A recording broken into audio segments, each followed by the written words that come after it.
दोस्तों, हिंदू धर्म में कार्तिक का महीना लोगों के लिए बहुत महत्व रखता है। कहा जाता है इस महीने में शुक्ल पक्ष की एकादशी को भगवान विष्णु 4 महीने की निद्रा के बाद जागते हैं। उनके जागते ही सभी तरह के शुभ और मांगलिक कार्य शुरू हो जाते हैं। इसके साथ ही हिंदू पंचांग के अनुसार कार्तिक माह के शुक्ल पक्ष की एकादशी तिथि को ही तुलसी और शालिग्राम भगवान का विवाह किया जाता है। ऐसी मान्यता है कि तुलसी विवाह संपन्न करवाने से कन्या दान के समान फल मिलता है और मोक्ष के द्वार खुल जाते हैं। साथ ही तुलसी जी और शालिग्राम जी की कृपा से विवाह में आने वाली सारी बाधाएं भी दूर होती है और शादीशुदा जीवन में भी खुशियां बनी रहती है। पंचांग के मुताबिक इस साल तुलसी माता का विवाह 23 नवंबर कार्तिक माह के शुक्ल पक्ष की देव उठनी एकादशी को होगा। इसी दिन भगवान शालिग्राम और माता तुलसी का विवाह बड़े ही धूमधाम से किया जाएगा। कार्तिक माह के शुक्ल पक्ष की एकादशी तिथि 22 नवंबर की रात 11:03 से शुरू हो रही है। इसका समापन 23 नवंबर की रात 9:01 होगा।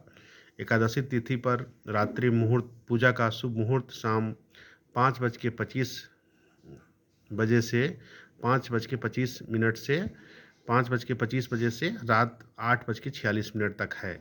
आप चाहें तो इस शुभ मुहूर्त में तुलसी विवाह संपन्न करा सकते हैं।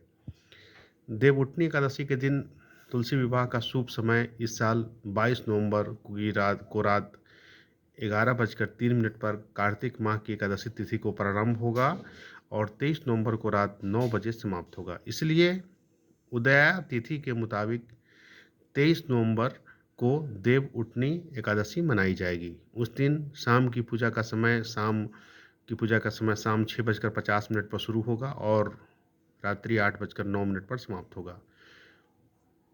ऐसा माना जाता है कि ज़्यादातर लोग कार्तिक माह की द्वादशी तिथि के दिन तुलसी विवाह करते हैं।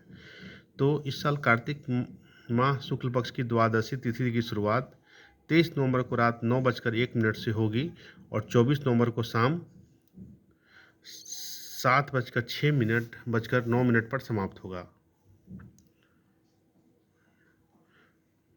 ऐसा माना जाता है कि ज़्यादातर लोग अब तुलसी विवाह के बारे में कुछ जानकारियां हैं कि कैसे करें तुलसी विवाह।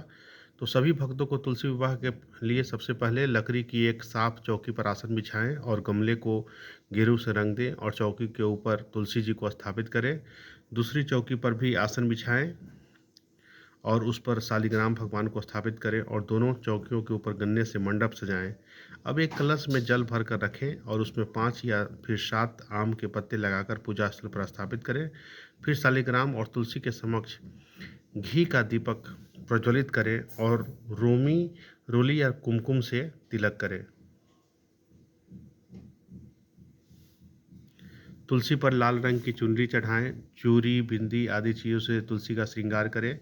सावधानी से चौकी समेत शालिग्राम भगवान को हाथों में लेकर तुलसी के साथ परिक्रमा कराएं और पूजा संपन्न होने के बाद तुलसी और शालिग्राम जी की आरती करें और उनसे सुख सौभाग्य की कामना करें।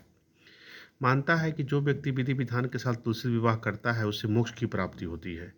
इसके साथ ही तुलसी और भगवान शालिग्राम का विधिवत पूजन करने से सारी मनोकामनाएं पूर्ण होती है और घर में जीवन भर सुख समृद्धि बनी रहती है। इसके अलावा परिवार के लोगों पर किसी प्रकार का कोई संकट नहीं आता है। धन्यवाद।